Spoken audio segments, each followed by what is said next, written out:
15-ാം നൂറ്റാണ്ടിൽ സ്വീഡനിൽ വിശുദ്ധ ബ്രിഡ്ജറ്റിന്റെ മകളായി ജനിച്ച വിശുദ്ധ കാതറിൻ ഒരു നിത്യരോഗിയായിരുന്ന എഡ്ഗർഡ് ലിഡേഴ്സിനെ വിവാഹം കഴിക്കുകയും ഏറ്റവും സ്നേഹാദരപൂർവ്വം അദ്ദേഹത്തെ ശുശ്രൂഷിക്കുകയും ചെയ്തു.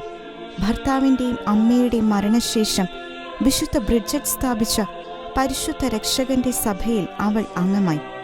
1375 റോമിൽ പോയി ബ്രിഡ്ജറ്റൻസ് എന്ന തൻ്റെ സമൂഹത്തിന് അംഗീകാരം നേടിയ അവൾ പ്രാർത്ഥനയിലും പുണ്യങ്ങളിലും ജീവിതം മുന്നോട്ട് നയിച്ചു.